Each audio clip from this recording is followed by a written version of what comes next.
Today, malalaman mo yung 7 reasons kung bakit hindi effective ang motivation. Unang dahilan kung bakit hindi effective ang motivation lang is dahil ang motivation hindi siya forever. Kasi yung motivation, feeling siya. So yung feeling, hindi naman yan consistent na ganyan yung mararamdaman mo buong buhay mo. Like for example, masaya ka ngayon. Masaya ka ba habang buhay? Like inspired ka ba buong buhay? Hindi. Kaya ang motivation tol, nagpa-fluctuate yan. Minsan meron ka, minsan mawawala, minsan meron, minsan wala. Hindi mo pwedeng asahan yung bagay na hindi consistent. Isa lang ang consistent at yun ay si Lord. Kaya hindi nagbabago yung promises niya. Kung sa motivation ka lang aasa tol, mahirap yan. Kasi yun nga, nawawala siya. Minsan nandyan, minsan wala. And hindi mo pwedeng asahan yung bagay na unreliable. Hindi ko sinasabi na hindi importante ang motivation. Kailangan from time to time na mamotivate ka. Pero hindi ka pwedeng umasa lang sa motivation. Like magsisipag ka lang pag motivated ka. Pag hindi ka motivated, wala ka nang gagawin. Hindi siya po pwede.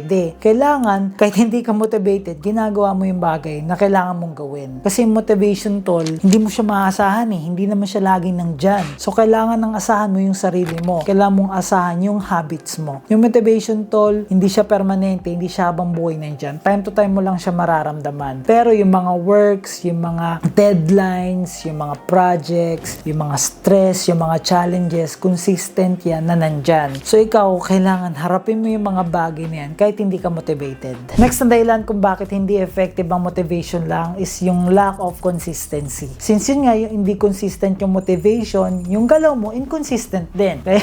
Masipag ka ngayon, bukas hindi. Ganado ka ngayon, bukas hindi. Hindi ka magkakaroon talaga ng resulta. Kasi sa buhay, para magkaroon ka ng resulta, kailangan mo siyang gawin ng patuloy-tuloy, paulit-ulit nang hindi ka tumitigil kahit wala kang nararamdaman or nakikitang resulta. And pag nalagpasan mo yun, yung boring time na yun, yung nakakaburyong na time na yun, doon ka magkakaresulta. Ang problem, pag umaasa ka lang sa motivation, mahirapan ka gumalaw. Kasi, hindi naman porket, let's say, example, gusto mong pumayat, mataba ka ngayon, gusto mong bukas, pumayat ka kagad. Hindi siya ganun. Gusto mo 1 week, 2 months, payat ka kagad, hindi. So, pagka hindi ka pumayat ng 1 week, ng 1 month, hindi ka na magtutuloy kasi walang resulta, hindi ka na mamotivate eh. Hindi mo pagpapatuloy yung ginagawa mo. Para magkaresulta ka, para magawa mo yung mga bagay, or para makuha mo yung bagay na gusto mo, kailangan consistent ka. Next na dahilan kung bakit hindi effective ang motivation lang is yung lack of patience. Kasi gusto mo mabilis, gusto mo instant, gusto mo 1 week, 2 weeks, payat ka na. 1 week, 2 weeks, macho ka na. 1 month, 2 months, gusto mo mayaman ka na kagad. Hindi siya ganon. And yung mga bagay na gusto mo o yung mga bagay na rewarding sobra, hindi yan nakukuha ng mabilisan. It takes time talaga. Walang bagay na mabilis. Kasi kung lahat mabilis, lahat tayo successful, lahat tayo macho agad, lahat tayo malupit agad, lahat tayo matalino agad. And yung mga bagay na yun, mawawala ng value kasi madaling kunin eh, mabilis lang kunin eh. So ang bagay, nagkakaroon siya ng value pag mahirap kunin, kapag hindi lahat nakukuha yun. Lahat ba macho? Lahat ba may 6-pack abs? Lahat ba mayaman? Lahat ba matalino? Lahat ba magaling mag-gitara? Lahat ba magaling mag-drums? Hindi, diba? So once na makakita ka ng mga bagay or ng mga tao na ganun, na-amaze ka kasi bihira lang yung ganun eh. Pero para makuha nila yun, ilang taon ang nilaan nila para makuha yan. Yung nakikita mo macho ngayon, sexy ngayon, hindi mo nakita kung paano niya kontrolin yung sarili niya para hindi kainin yung chocolate na yan. Or yung control niya para hindi kumain ng madami. Yung hirap niya para magbuhat, para malabas yung muscle niya, hindi mo yun nakikita. So kung ready kang gawin yung mga bagay na yun, kung may patience ka na gawin yung mga bagay na yun, yung nakikita mong resulta sa kanya, magkakaroon ka din. Kaso nga lang, hindi siya madali. Yung mga bagay na hindi madali, kailangan ng patience niyan, kailangan ng pasyensya niyan, kailangan niya ng dedication. So kung gusto mo makuha yung bagay na gusto mo, kailangan yung patience mo, improve mo siya. Next na dahilan kung bakit hindi effective ang motivation lang is dahil wala kang vision, wala kang plano, wala kang goals. Paano mo gagawin yung bagay na gusto mo kung hindi mo siya nakikita, kung hindi mo siya alam? Kung puro motivation, like manonood ako kay ganto, kay Kong TV, manonood ako kasi motivated ako sa kanya. So after na, ang gagawin mo? Wala kang concrete plan, wala kang step by step na gagawin mo. Kasi masyado ka lang delusional. Hindi ko sasabing hindi okay maging delusional Okay din yun kasi marami mga successful na delusional lang una. Pero despite sa delusional sila, meron silang konkretong plano. Ito yung gagawin nila step by step. Pag ito nangyari, ito yung gagawin nila. Ito yung gagawin nilang solution sa problema na to. Ito yung mga nilulook forward nila na magiging challenges nila. And ginagawa na agad nila ng solution yun ahead of time. So yun yung vision tol. Ano yung gusto mo? Gusto ko maging macho by this time. Gusto ko maging physically fit by this time. Ay, gusto kong kumita ng 1 million by this age. So, ano yung plano mo by this age? Ganito yung gagawin ko, ganito yung career na kukunin ko, ito yung business na itatayo ko, ito yung profession na gagawin ko. May konkretong plano. Hindi yung, okay, sige, motivated na ako ngayon, ano na yung gagawin natin? Wala na.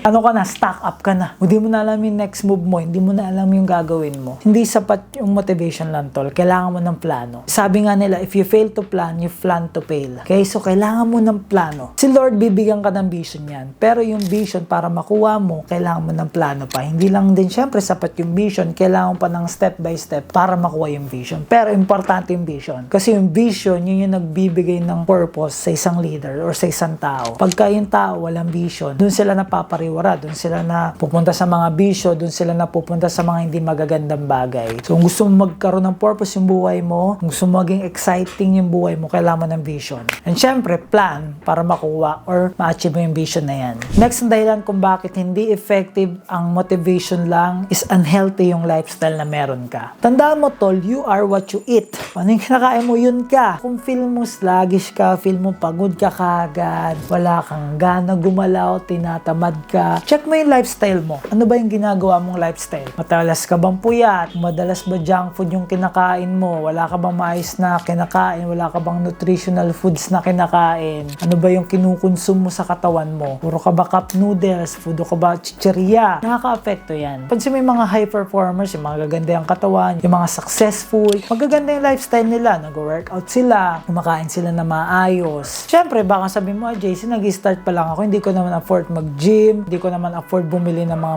masasarap na pagkain na healthy, hindi ko kaya yun. Tol, ako dumaan din ako sa ganyan. Dati, nung hindi ko pa kaya magbayad sa Anytime Fitness, ang ginagawa ko, sa bahay lang ako, nagpo-push up lang ako 100. Ganun ang ginagawa ko, nagpa-planking lang ako, nagko-core workouts lang ako, para lang pawisan ako, at the same time, yung muscles ko, ma-workout siya. Hindi man perfect yung katawan ko, pero napapawisan ako, gumagalaw yung katawan ko. At the same time, gulay, kung hindi ko man kaya yung mga chef, kung hindi ko kaya yung masarap na pagkain, bumibili lang ako ng gulay. Basta, may makain ako ng gulay, bumibili ako ng prutas, yung prutas na nakaya ko. Dati, hindi ko pa kaya yung mga ubas, hindi ko kaya yung mga mamahal na prutas. So, ang kaya ko lang, banana, saba. So, yun na yung kinakain ko. So, time to time, nang kumikita ng paunti-unti, nile-level up ko na yung mga bagay or yung mga pagkain na kinakain ko. So, hindi dahilan ang estado mo ngayon. So, somehow, may makukuha ka dyang solusyon. So, wala talaga, damihan mo yung tubig. Yun, tubig, tol. Kasi iba, sobrang onti magtubig. But yung tubig, tol, importante siya sa katawan natin. Kasi majority ng body natin, liquid. Kailangan mo na maraming tubig. So, lifestyle, tol, importante yan. Kasi pagka hindi ka feel good,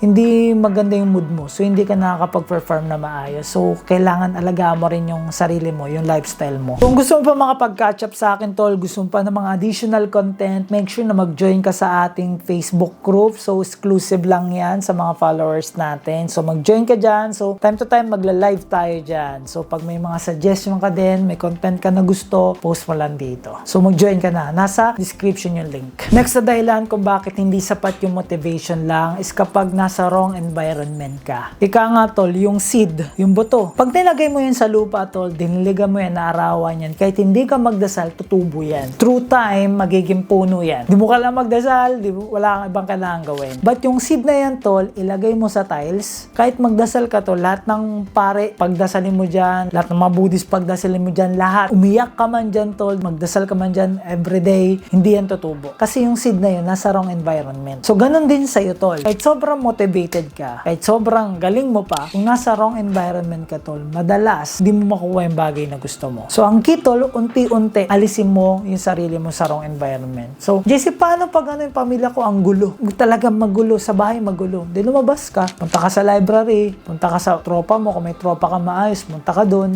uwi ka na lang sa inyo, pagka matutulog ka na lang, pwede mong gawin yun. JC, kailangan ko sa bahay. Di, gawin mo lang yung mga task mo sa bahay, then alis ka na. Kung may kwarto ka, much better, magstay ka lang doon sa kwarto. So, somehow, may solusyon dyan. Hanggat kaya mo, let's say, sa school mo, di, kung doon sa school mo, may library, may tahimik, di, wag ka agad kumuwi, doon ka magstay, doon mo gawin yung mga bagay na kailangan mong gawin. Okay? Kumbaga, di mo kailangan whole day ganun eh. So, basta may time ka lang na wala ka sa maling environment. environment. Ang mahirap kasi pag buong araw mo nandun ka, mahirapan ka talaga. So, environmental, malaking factor yan. Lalo na kapag yung mga tropa mo, puro bisyo, walang goal sa buhay, mahirapan ka talaga. So, somehow, kailangan mo maghanap ng mga tao na gusto din yung bagay na gusto mo. So, wala ka makita talaga, wala sa environment mo, hanap ka ng influencer, hanap ka ng content creator na same ng gusto mo, same ng ginagawa mo. Okay, then pakinggan mo siya. And make sure na tama yung sinasabi niya, wag mo din basta-basta papakinggan. Check mo din. Okay, kapag tingin mo okay sa'yo to, maganda yung vision niya, maganda yung character niya, pakinggan mo siya. Somehow,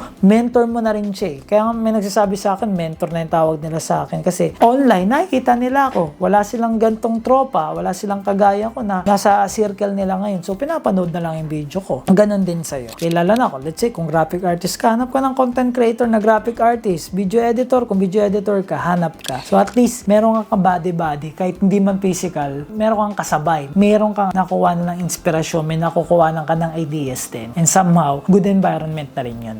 Next na dahilan kung bakit hindi sapat yung motivation lang is kapag meron kang unrealistic na goals. Masyadong gusto mong mabilis. Like say, gusto mo agad yumaman in 1 month. Gusto mo agad maging macho in 2 months. So, gusto mo agad mapasagot yung crush mo in 1 day. Ano siya, tol? Mahirap, okay? Hindi siya ganon. Lalo na kung yung goal mo is hindi siya madali, hindi rin talaga siya mabilis, tol. Ganon lang. So, kapag may goal ka, pag may vision ka, tol, kailangan i-dissect mo siya. Kailangan i-break mo siya into pieces. Kailangan mo siya i-break into manageable tasks. Okay, let's say kung ang plano mo mag-lose ng, let's say, 10 kilos, anong kailangan mong gawin? Ilang beses ka ba mag-workout per week? 3 ba? 4 ba? 5 ba? I mean, kada workout mo ba? Ilang oras ka ba mag-workout? Yung pagkain mo, ano ba yung gagawin mong pagkain? 2 times a day lang ba? 1 times a day ba? Kung magpa-fasting ka man, ilang oras ka magpa-fasting? Ano ba yung mga foods na kakainin mo? Ano ba yung mga nutritional foods na pwede sa'yo? Okay, let's say, may goal ka na income. Ano yung profession na gagawin mo? Ilang hours ka mag-work every day para makuha to? Ilang clients kailangan mo para makuha to? So, kailangan mo siya ng detail. Ika nga dun sa business at meron tinatawag na SMART. Specific, measurable, attainable, realistic, time-bounded. Okay? So, pag may goal ka, tol, kailangan specific, alam mo kung ano yung gusto mo. Dapat pinpoint mo siya. Next, measurable. Ano yung mga gagawin mo? Okay? Ano yung mga tasks na gagawin mo? Yung mga plans na gagawin mo? Next, attainable. Syempre, yung kaya naman. Hindi yung sobrang unrealistic. And yun nga, realistic. Kailangan yun. Syempre. Then lastly, time-bounded. May deadline ka. And syempre, yung deadline mo, realistic din yung deadline mo. No? Kumbaga, kaya din siya. Pwede mo i-stretch yung sarili mo, pero kailangan realistic pa din. Kano siya, tol? Hindi pwede kang sobrang delusional. Kailangan mo maging delusional para magawa yung mga bagay na gusto mo, pero hindi ka to na point na wala ka ng plan. So, kailangan, pag nag-set ka ng goal, kahit sa iba mo ka siya unrealistic, dapat sa'yo realistic siya. Okay? Kasi minsan may goal tayo na mukhang unrealistic sa iba, pero sa atin realistic. Kaya, di ba, pag nag-interview mga ibang influencer ng mga mayaman, bilyonaryo, so, di mo ma-attain realistic ba? Like, goal nila, maggawa ng bridge, ganito agad na time, gusto nila kumita ng ganito. So, parang sa ating mga normal na tao, parang, di siya normal. Totoo ba yun? Nangyari ba yun? Pero sa kanila, sa estado nila, realistic yun. So, sa'yo, ano ba yung realistic? Ano ba yung kaya mo? Ano ba yung sa sitwasyon mo ngayon? Ano ba yung magagawa mo? So, kailangan maging realistic ka siya. Kailangan tanggapin mo yung realidad.